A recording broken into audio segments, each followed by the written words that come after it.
Welcome to Lesson 2. We have 2 empty tables. Now we fill the first one. And while we do it, we are going to break it on purpose, because a project that only ever sees clean data teaches you nothing. Open seed.py. The top of the file sets up the world. 6 cities, 8 products, 4 sales channels, and a status that is either completed or refunded. Notice that completed appears 4 times in that list and refunded only once. That is a cheap way to make roughly 1 order in 5 a refund without writing any waiting code. The seed number at the top is fixed, and that matters more than it looks. It means every person who runs this project gets the same 678 rows, so every number I quote in this course is a number you will actually see on your own screen. Now here is the generator. This function builds 1 order. It picks a random city, a random product, a random channel, a random status, and an amount somewhere between 299 and 25,000 rupees. And look at the last line before it returns, row.update of force. Anything the caller passes in overrides the random choice. That one line is what lets us plant specific rows in a moment. The history comes first. This loop walks from 30 days ago up to the day before yesterday and writes 22 ordinary orders per day. Nothing is wrong anywhere in here, and that is not filler. Clean history is what lets the agent say later that the problem is new rather than something that has always been there.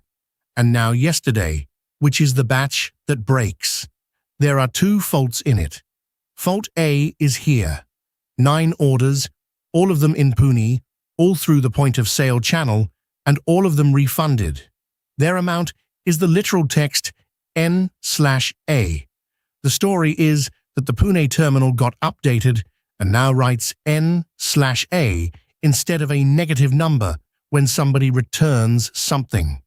Fault B is here. 7 orders through the marketplace channel, where the amount arrives as 1,24,500.00. That is a display format with thousands separators in it, and it is a real bug that real teams hit because somebody upstream formatted a number for a human to read and then sent it to a computer. But these next 2 blocks are the interesting part, and they are the reason this project is worth building rather than reading about.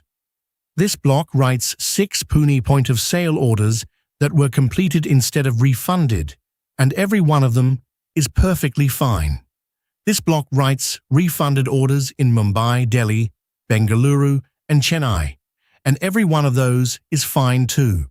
These are control groups. They exist so that the obvious answers are wrong. Pune is broken is wrong, because most Pune rows are fine. Refunds are broken is wrong, because refunds everywhere else are fine. Only all 3 conditions together are right. Run Python src/seed.py and you get this. 678 rows, 40 of them from yesterday, and 16 values that will not convert to a number. 16 out of 678. That is what a real data problem looks like. Small, specific, and completely invisible until something refuses to accept it. In Lesson 3, we write the queries that the business actually asked for.